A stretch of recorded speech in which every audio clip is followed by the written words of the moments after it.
fix it mode when you're winning. I think our guys have done a good job bouncing back in both games and correcting certain things, and I hope, I expect that to be no different getting ready for next week. Pac-12 season starts next. Pac-10 season starts next week. Arizona.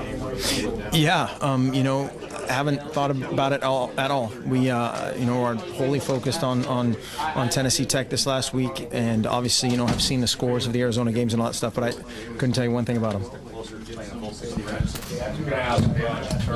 Penalties. I mean, is there any difference in it happening in Game 1 and Game 3? Is it more concerning that it's still a little bit of a problem, or is it just treated the same way?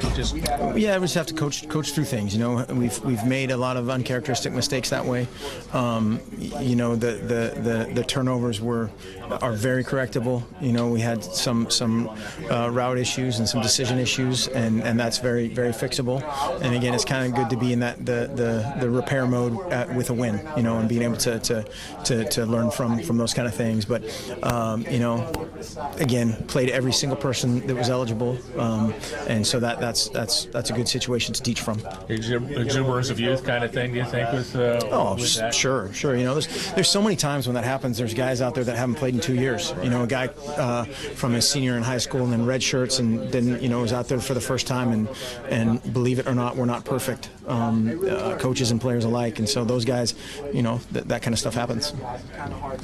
With Arizona coming up, I know you haven't looked at them at all, but it is quite a different team than what you had last year. So you pretty much have to start from scratch with them, don't you, when you start breaking down tape this year? Absolutely, yeah. We know a little bit of the pedigree of obviously Coach Rodriguez and some of the defensive staff that they've had, but again, haven't watched one click of film, and I saw highlights from the Oklahoma State game and saw they're very, very fast, playing very hard. And we'll start working on them tomorrow. Can you talk about the offensive line and their performance? Better. I thought we played with more aggressiveness, and certainly with the first guys in there and the first couple running backs, I think they responded well to little visit we had early on in the week, and I thought we ran the ball a little bit better. Jake Fisher finishing on a touchdown was exhibit A of that. We talked a lot about 100% effort and finish, and we had some guys standing around the line of scrimmage, and there's no way he makes that play the week before. So that's encouraging, and just to be kind of equally productive at tailback, I thought was good. And getting back to fix it mode tomorrow. Is letting up and kind of getting caught from behind on D'Anthony's part, is that something you guys are going to kind of go over? Yeah, I could have caught him on that one, but yeah, he I think he didn't even think that guy was there. But you have to give those guys played hard. Tennessee Tech played hard. Those guys are well coached. Those guys are going to win a lot of games, and a play like that is a great example. A lot of teams are going to give up on that play. And they played from kick to final gun, and so we need to do the same. It's amazing though. People don't learn from 20 years ago, Don Beebe. Right, yeah, absolutely. Yeah, as a Cowboy fan, that I remember that one. But yeah, those kind of things happen. And again, you just learn from them and teach from them. And our guys will respond. Do you feel like you guys are getting closer to playing a full 60? I don't know. I mean, we're so trying to be focused on the moment and the now and all that stuff.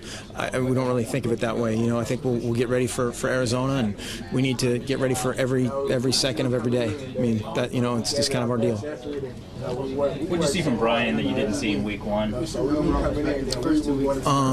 I don't know. We'll watch the film. It was okay. Made a couple highlight plays. Obviously, can improve upon a couple plays that were there to be made, and obviously the turnover is something that's very, very fixable. Brian just needs to just play and let his natural, his athleticism, his decision making is usually really good, and just not predetermining things is kind of one of his biggest things that we all need to improve upon.